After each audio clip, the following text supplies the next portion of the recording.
మందుబాబులకు no entry, ఎమ్మెల్యేకు నిరసన సెగ. తాడేపల్లిగూడెంలో దారుణం, ఉపాధి హామీలో విషాదం, విశాఖలో చలి ఉత్సవ్. ఇలాంటి మరిన్ని వార్తల్ని మన వార్తల్లో చూద్దాం. ఏపీలో కూటమి ప్రభుత్వం అధికారంలోకి వచ్చిన తర్వాత ప్రతిష్టాత్మకంగా తీసుకొచ్చిన అన్నా క్యాంటీన్లలో కొత్త చిక్కులు ఎదురవుతున్నాయి. చేతిలో 5 రూపాయలుంటే చాలు కడుపు నిండా భోజనం చేయొచ్చు. పెద్ద పెద్ద హోటల్లో అందించేంత మెనూతో పరిశుభ్రతతో భోజనం వడ్డిస్తారు.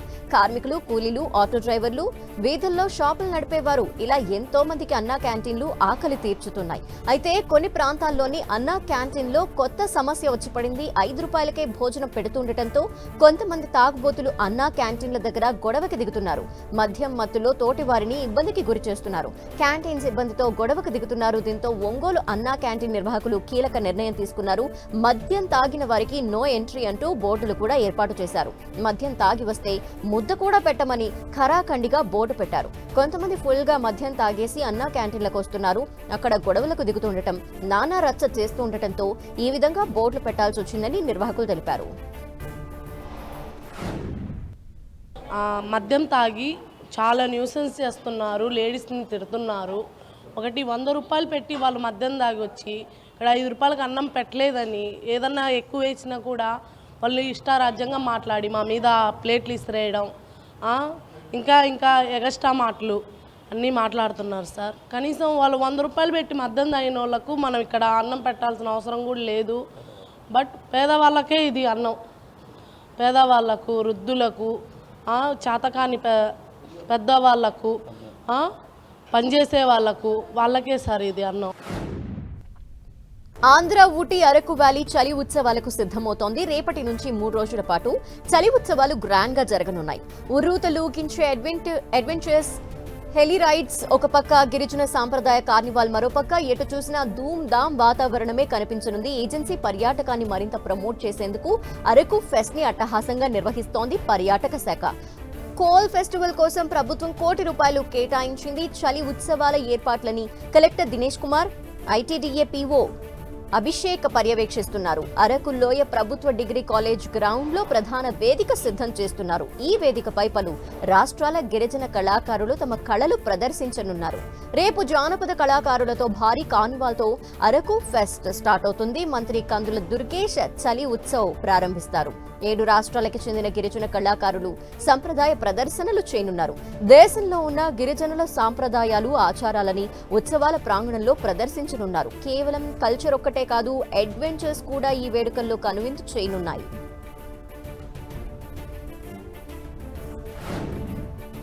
ప్రఖ్యాతిగాంచిన తిరుమల తిరుపతి దేవస్థానం తరహాలోనే యాదగిరిగుట్ట దేవస్థానం బోర్డుని అభివృద్ధి చేయాలని తెలంగాణ ప్రభుత్వం నిర్ణయించింది. యాదాద్రి గుట్ట పవిత్రత కాపాడేలా చర్యలు చేపట్టాలని ప్రభుత్వం నిర్ణయం తీసుకుంది. భవిష్యత్ అవసరాలకి అనుగుణంగా విధి విధానాల రూపకల్పన చేయాలని ప్రభుత్వం అధికారులకు ఆదేశించింది. యాదాద్రిని తెలంగాణ ఇలవేల్పుగా తీర్చిదిద్దాలని ఆదేశాలు జారీ చేసింది. తిరుమల తిరుపతి దేవస్థానాల తరహాలోనే యాదగిరిగుట్ట దేవస్థానం బోర్డు ఏర్పాటుకు వేగంగా చర్యలు చేపట్టాలని ముఖ్యమంత్రి రేవంత్ రెడ్డి అధికారుల్ని ఆదేశించారు. యాదగిరిగుట్ట బోర్డు నియామకపు నిబంధనలపై ముఖ్యమంత్రి జూబ్లీహిల్స్ లోని తన నివాసంలో సమీక్ష నిర్వహించారు. రాష్ట్రంలోని ఆలయాల అభివృద్ధిపై చర్చించారు. తిరుమల మాదిరి యాదాద్రిలో రాజకీయాలకు తావు లేకుండా చూడాలని, ఆలయ పవిత్రతకు భంగం కలగకుండా జాగ్రత్తలు తీసుకోవాలని సీఎం సూచించారు. ధర్మకర్తల మండలి నియామకంతో పాటు ఆలయం తరపున చేపట్టాల్సిన పలు ఆధ్యాత్మిక సేవా కార్యక్రమాలపై సీఎం రేవంత్ రెడ్డి పలు సూచనలు చేశారు.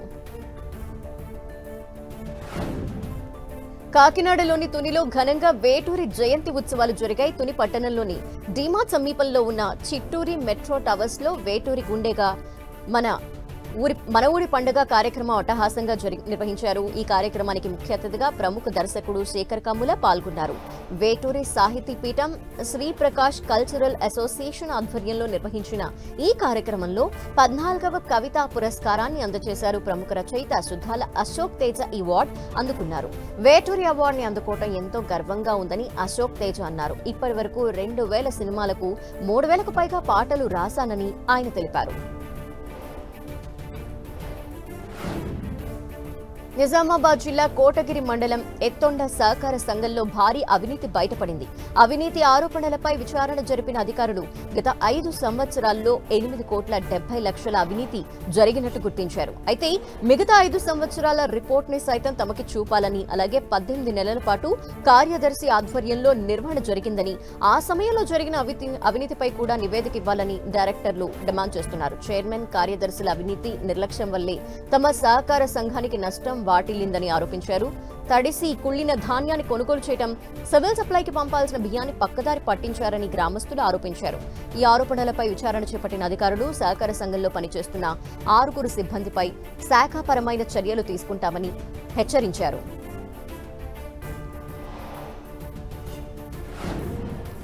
నిజామాబాద్ జిల్లా ఆర్మూర్ సబ్ డివిజన్ పరిధిలో రైతులు పండించే పంటలో ప్రధానమైనది పసుపు పంట. పసుపు పంట చేతికి రావడంతో తవ్వకాలు జోరందుకున్నాయి. అయితే ఇక్కడ కూలీలు సరైన సమయంలో దొరకకపోవడంతో కూలీల కొరత ఏర్పడింది. దీంతో రైతులు మహారాష్ట్ర కూలీలపై ఆధారపడుతున్నారు. మహారాష్ట్ర నుండి కూలీల్ని రప్పిస్తున్నారు. సుమారు 50 నుంచి 60 మంది కూలీల్ని మహారాష్ట్రలోని నాందేడ్, పరబలి జిల్లాల నుంచి తెప్పించి పసుపు తవ్వకాలు చేపడుతున్నారు. 6 కాలం పండించిన పంట కోతకి రావడంతో రైతులు ఆనందం వ్యక్తం చేస్తున్నారు. అయితే స్థానికంగా కూలీల కొరత ఏర్పడటంతో ఎకరం పసుపు తవ్వకాలు చేపట్టాలంటే 2 నుంచి 3 రోజుల సమయం పడుతుందని రైతులు తెలిపారు.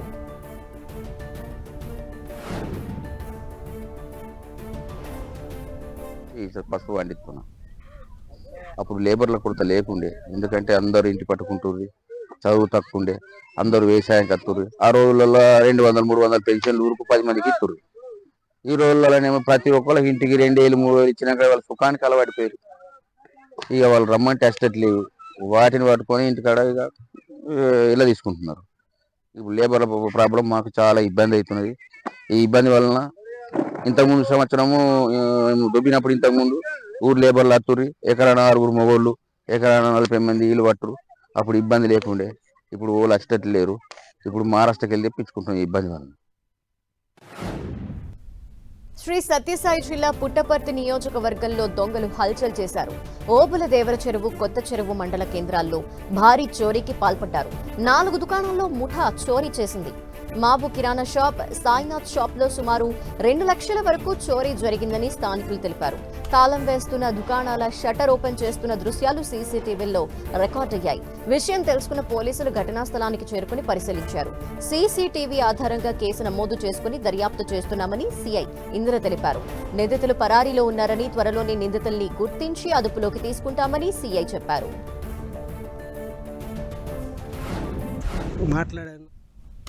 విద్యార్థులు ఉన్నత లక్ష్యాలు ఏర్పరచుకుని వాటి సాధన కోసం నిరంతరం కష్టపడాలని సంగారెడ్డి జిల్లా కలెక్టర్ క్రాంతి వల్లూరు అన్నారు. ఈస్నాపూర్ బాలికల గురుకుల పాఠశాలలో రాత్రి బస కార్యక్రమం నిర్వహించారు. ఈ సందర్భంగా విద్యార్థులకి తమ విద్యాభ్యాసం, ఏర్పాటు చేసుకున్న లక్ష్యాన్ని ఎలా చేరుకున్నది వివరించారు. విద్యార్థులు ఉన్నత లక్ష్యాల్ని ఏర్పాటు చేసుకోవాలని, ఆ లక్ష్య సాధన కోసం నిరంతరం శ్రమించాలని కలెక్టర్ క్రాంతి సూచించారు. తను ఇంటర్ చదివే సమయంలోనే ఐఐటీలో సీటు సాధన కోసం శ్రమించానని కలెక్టర్ తెలిపారు. మ్యాథ్స్, కెమిస్ట్రీలో అత్యధిక శాతం మార్కులు రావడంతో జేఈఈ ఎంట్రన్స్ ఎగ్జామ్లో 938 ర్యాంక్ సాధించామన్నారు. ఐఏఎస్ లో ర్యాంక్ సాధిస్తే ఎంతో మంది పేద ప్రజలకి సేవ చేసే అవకాశం దక్కుతుందన్న ఉద్దేశంతో సివిల్ సాధన కోసం శ్రమించినట్టు తెలిపారు. పిల్లలందరూ కూడా బాగా చదివి మంచి మార్కులు సాధించి మంచి ర్యాంక్స్ సాధించాలని కూడా వాళ్ళకి చెప్పి మోటివేట్ చేయడం జరిగింది. అలానే ఈ హాస్టల్లో ఉన్న వసతులు, కిచెన్, డైనింగ్ హాల్, సరఫరా చేసే భోజనం, డార్మిటరీస్, వాష్రూమ్స్, క్లాస్ రూమ్స్ అన్నీ కూడా తనిఖీ చేయడం జరిగింది. పిల్లలకు మెరుగైన విద్య అందించే విధంగా ప్రిన్సిపల్, స్టాఫ్ అందరూ కూడా కృషి చేయాలని కూడా తెలియజేయడం జరిగింది.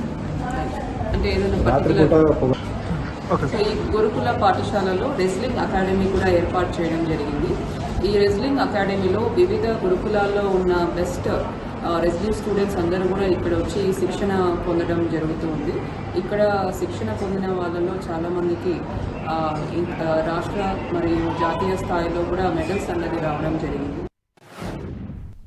చతుర్విధ జల విధానంపై ప్రజలకి అవగాహన కల్పించాల్సిన అవసరం ఉందని బీజేపీ సీనియర్ నేత ఎంపీ లక్ష్మణ్ అన్నారు.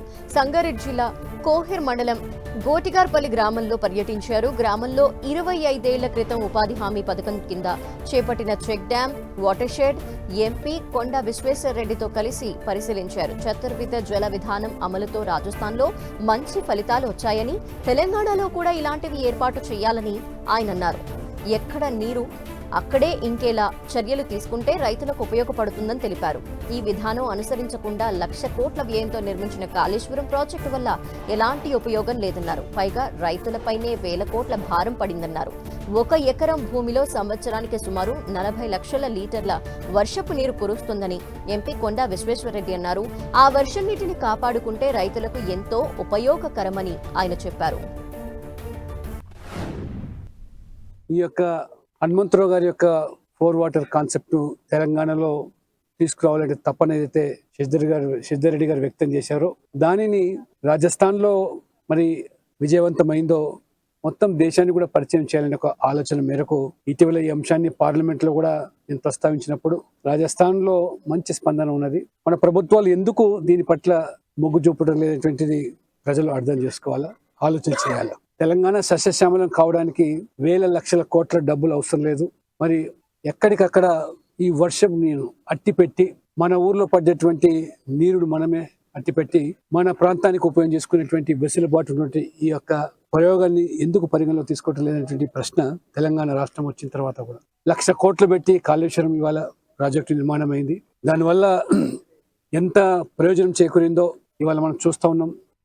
గొట్టం గారి పల్లి గ్రామంలో వాడుకున్నరో 30 ఏళ్ళ సంది వాడుతుంటే ఈడ చెరుకు వండకుండే, ఇప్పుడు చెరుకు వండుతుంది. చెరుకు బాగా నీళ్ళు కావాలి.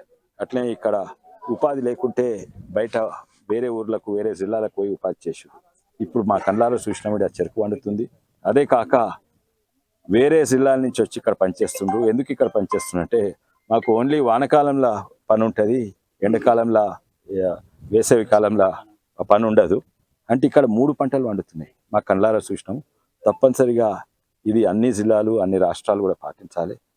బాధాకరం ఏంటంటే ఇది ఉదాహరణగా చూసుకొని రాజస్థాన్ వాడుకున్నది, ఎడారులున్న రాజస్థాన్ వాడుకున్నది కానీ మన తెలంగాణ వాడుకున్నది. విజయనగరం జిల్లా ఎస్కోట ఎమ్మెల్యే కోళ్ల లలిత కుమారికి నిరసన సెగ తగిలింది. రోడ్డు మరమ్మతుల కోసం కొద్ది రోజులుగా దీక్ష చేపట్టిన వేపాడ మండలం ఆతవ గ్రామస్తులు ఎమ్మెల్యేని అడ్డుకున్నారు. తమ గ్రామానికి రోడ్డు మరమ్మతులు ఎప్పుడు వేయిస్తారంటూ నిలదీశారు. దీంతో కొద్దిసేపు అక్కడ ఉద్రిక్తత చోటు చేసుకుంది. ఘటనా స్థలానికి చేరుకున్న పోలీసులు ఆందోళనకారుల్ని చెదరగొట్టారు. ఎమ్మెల్యే తీరుపై గ్రామస్తులు అసహనం వ్యక్తం చేశారు. తమ ఆందోళన పట్టించుకోకుండా ఎమ్మెల్యే వెళ్లిపోయారంటూ మండిపడ్డారు. తమ డిమాండ్లు నెరవేర్చే వరకు నిరసన దీక్ష విరమించబోమంటూ గ్రామస్తులు తేల్చి చెప్పారు.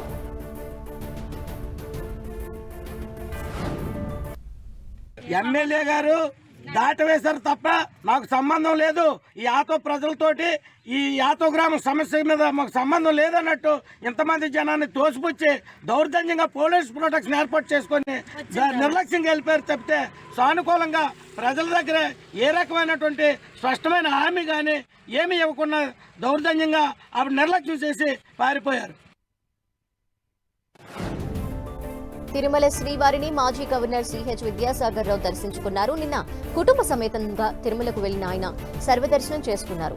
60 ఏళ్ల క్రితం ఈ సర్వదర్శనం చేసుకోవాలంటే చాలా ఇబ్బంది ఉండేదని, కానీ ఇప్పుడు ఆ పరిస్థితులు లేవని ఈ సందర్భంగా విద్యాసాగర్ రావు అన్నారు.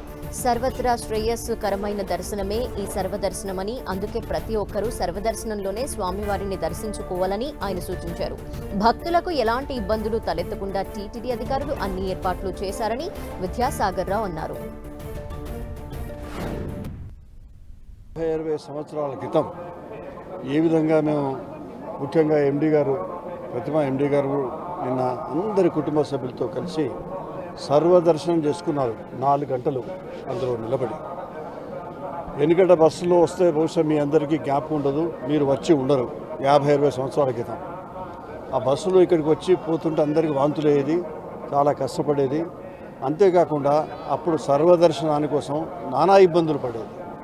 ఇప్పుడు చూస్తే ఇప్పటి యువతకు ఒక ఆదర్శంగా మాకు అనిపించింది. నిన్న మా కుటుంబ సభ్యులందరూ కూడా సర్వదర్శనం చేసుకుంటే నేను యువత కూడా విజ్ఞప్తి చేస్తున్నాను, సరిగ్గా అందరూ వచ్చి మాకు ఈ దర్శనం ఆ దర్శనం అని కాకుండా సర్వదర్శనం అనేది సర్వత్రా అందరికీ శ్రేయస్కరమైనటువంటి దర్శనం అది చేయాలి. ఒక 2 రోజులు కాదు 3 రోజులు కాదు ఇక్కడ ఉండి చాలా ఆధ్యాత్మికమైనటువంటి భావనలు వచ్చేటువంటి అవకాశం ఉంటుంది. తిరుమలలో రేపు టీటీడీ పాలక మండలి సమావేశం జరగనుంది. టీటీడీ చైర్మన్ బిఆర్ నాయుడు అధ్యక్షతన ఈ సమావేశం జరగనుంది. ఫిబ్రవరి 4న తిరుమలలో జరగనున్న రథ సప్తమి సందర్భంగా ఏర్పాట్లపై టీటీడీ అధికారులు సమీక్ష నిర్వహించనున్నారు. ఇటీవల జరిగిన తొక్కిసలాట ఘటనని దృష్టిలో ఉంచుకుని భక్తులకి అన్ని విధాలా ఏర్పాట్లు చేయనున్నారు. ఈ సందర్భంగా బోర్డు సభ్యులకు బిఆర్ నాయుడు పలు సూచనలు చేయనున్నట్టు తెలుస్తోంది. ఈ రథ సప్తమి సందర్భంగా శ్రీవారు 7 వాహనాలపై భక్తులకి దర్శనమివ్వనున్నారు. ఈ ఉత్సవాలకు సుమారు 2 లక్షల మంది భక్తులు వస్తారని టీటీడీ అంచనా వేస్తోంది. హనుమకొండలో వికాస తరంగిణి ఆధ్వర్యంలో సంకీర్తన మండలి సమావేశం కొనసాగుతోంది. ఈ సమావేశానికి ముఖ్య అతిథిగా శ్రీ శ్రీ శ్రీ త్రిదండి చిన్నజీయ స్వామి హాజరయ్యారు. సమావేశానికి ముందు కళాకారులు మహాశోభాయాత్ర నిర్వహించారు. పబ్లిక్ గార్డెన్ నుంచి ఆర్ట్స్ అండ్ సైన్స్ కళాశాల మైదానం వరకు శోభాయాత్ర నిర్వహించారు. ఈ శోభాయాత్రలో గాన, భజన, హరికథ, యక్షగాన, కోలాటం, చిందు కళాకారులు పాల్గొన్నారు.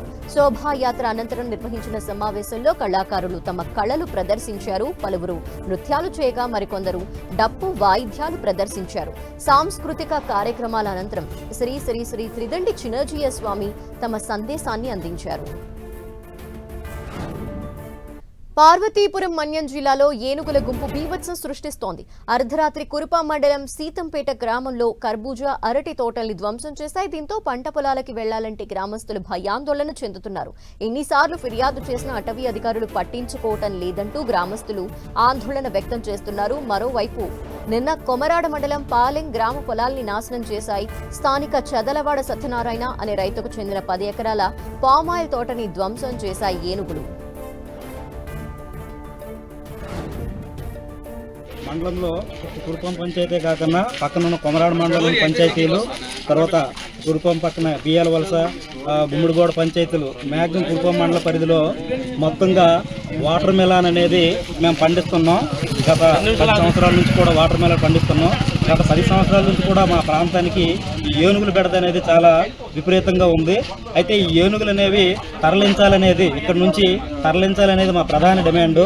అయితే పంట అనేది ఇంచుమించుగా ఈ సంవత్సరంకి వస్తే 500 ఎకరాల వరకు కూడా మా ప్రాంతంలో ఈ యొక్క వాటర్ మెలాన్ అనేది పంట వేయడం జరిగింది.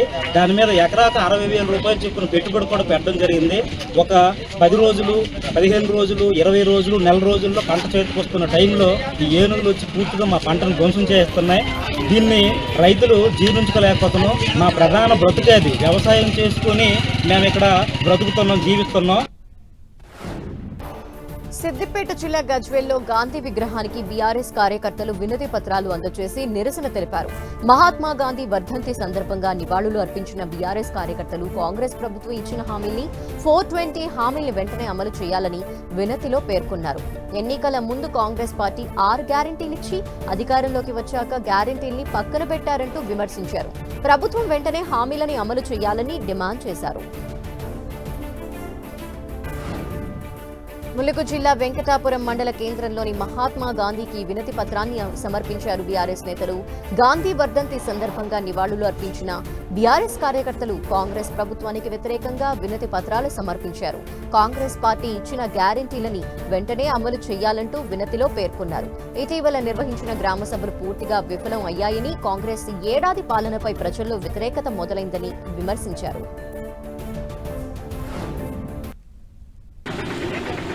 కాంగ్రెస్ ప్రభుత్వం ఏర్పడిన తర్వాత సంవత్సరం దాటిపోయింది. ఏదైతే 6 గ్యారెంటీలు 420 హామీలు ఇచ్చాడో ఆ హామీలు అమలు చేయాలని చెప్పేసి నిరంతరం పోరాటం చేస్తున్నాం.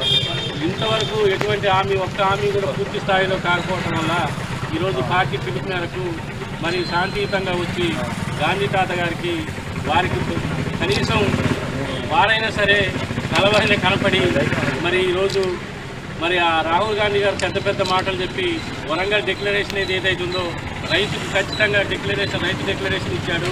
ఆ ఇచ్చిన డిక్లరేషన్లో కనీసం ఒక్క హామీ అయినా రైతు భరోసా అయినా మరి పూర్తి స్థాయిలో